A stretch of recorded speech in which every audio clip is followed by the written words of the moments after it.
እቺ ጨበሪያ ማለት ነው። እዚህ ጋር መጥተሽ ከምትንጨረጨሪ ኤልሻው አብ ወንድምሽን አትመክሪውም አትዘክሪውም? ምን ትመስላለች? ጅብ ነገር ማለት ነው። አይኗ ራሱ ሲያስፈራ የሆነች ጅብ ሰው ልትበላ ነው የምትመስለው ማለት ነው። የራስሽ ህይወት የለሽም እንዴ? አንቺ ምን ሆነሽ ነው? አንቺ ሴትዮ ጤነኛ አይደለሽም። ከሩትዬ ራስ አትወርጂም። ሩትዬ ራሱ ለምንድን ነው እሷ ቤት የሚለቀቅ ቪዲዮ ሄደሽ የቀዳሽላት ወይም ደግሞ የሰራሽላት ለምንድን ነው እንዴ? ሄርሜላ ከጠፋች ሄዳ መፈለግ ትችላለች። ከአንቺ ራስ መውረድ ሲጀመር ደግሞ አንገትሽን የማያዝ መብቱም የላትም። አንቺን የማነቅ መብት የላትም። ይናቃትና ማለት ነው። ሰላም ቤተሰብ እንዴት ናችሁ? ደህና ናችሁ ወይ? እኔ ያለው እግዚአብሔር ይመስገን።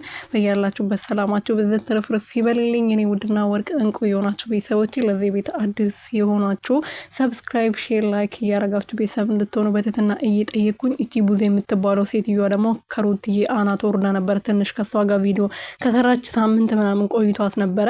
ጨበሪያውን ደግሞ ፈታ እብድ መስላ እንግዲህ መታለች ማለት ነው። ያው እብድ ሰው አለቀቃትም። ትንሽ ጸጉሯን ተሰርታ ነበርም ወደ ራሷ ሳመለሳ ያው ሩትዬ አጠገብ ነው የምትገኘው ስታብድ ስጨልል ምናምን ማለት ነውና ሄርሜላ ከጠፋች ወንድምሽ ትልቅ ሰው ነው፣ አይምሮ ያለው ሰው ከሆነ ራሱን እንትን ማለት ይችላል። ዝም ብሎ እንደ በግ መነዳት አቆሞ የራሱን ህይወት በራሱ መወሰን ይችላል። አንቺ ምን ቤት ነሽ? አንቺ ነሽ እንደ ልጁን የምታኖሪው? ራሱ እኮ ነው የሚኖረው። ምን ያንጣጣሻል? እዚህ ምዛም ይሽ ምን ትንጣጣለሽ? እንደተልባ